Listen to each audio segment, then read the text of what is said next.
In the last lecture, you learned how to create an email campaign, and in this lecture, we're going to complete a very important step to actually analyze the results of the campaign, because this is the key opportunity for you to analyze the data, learn from your successes or failures so that you can really get better as you go forward. So there's two places that we're going to look at the data. One here is in MailChimp, and you can see already, we can see percentage number of opens and clicks. There's also a bigger report here we're going to look at. And then also in Google Analytics, if you come down to acquisition, campaigns, all campaigns, you can now see the information for the email campaign that we sent out. And remember that this is coming through because we have added Google Analytics to our MailChimp account. So that was why it was important to do that.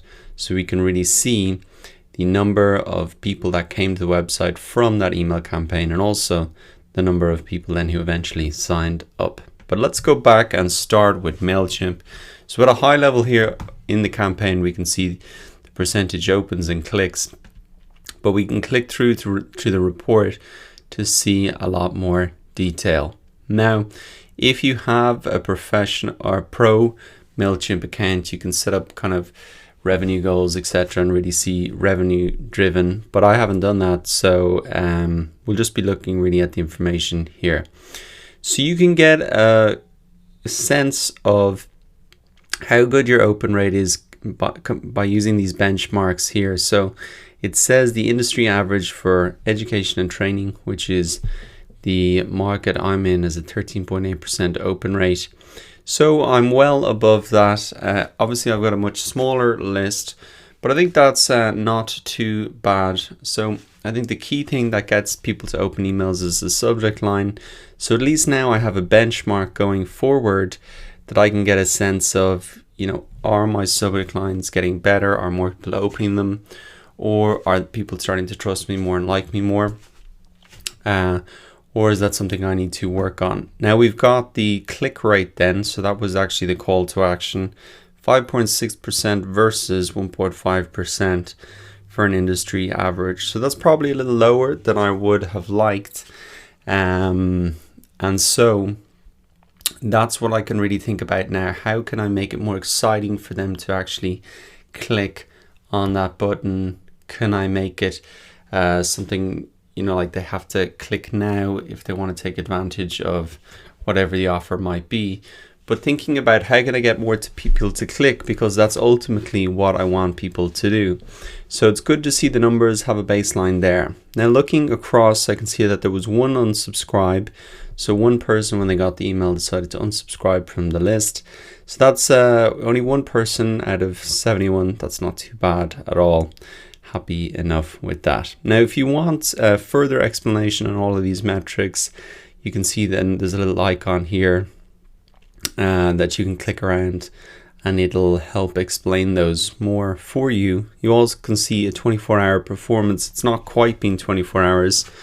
It's been about 12 hours since I sent out the email. So I would expect these numbers to bump up a little bit over the next few days, because not everybody opens the email on the minute it goes out. They can come back to it later. But interesting to see that about an hour after I sent the email, there was a spike. So maybe next time I will push my email campaigns to be 1 hour later, and perhaps then that is a better time where I would get more opens. So there's some great information here in this report alone that can help you improve your next email campaign, for the subject lines, getting people to click that call to action, the time that you send it out, etc.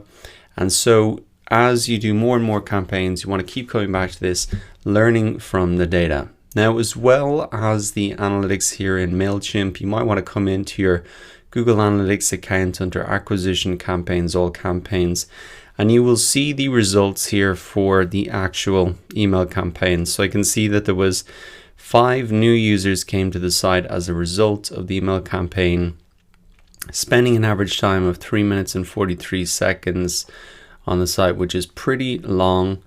And then actually 2 people ended up signing up for the email list. So that was the main thing that I wanted people to do.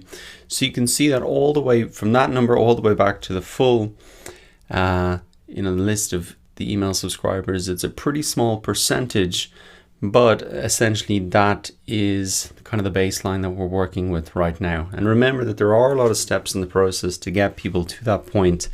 And if you can tweak all of those steps in the process, and then you're going to get better results. As well as email being a source of traffic, we can use email and the figures we've got here now as a baseline to compare our other sources of traffic, whether it be social media, wherever. At least we have a great baseline now to compare them with.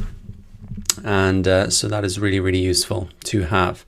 So that really wraps up this whole section on email marketing. This is a very important piece of it, understanding and analyzing the metrics.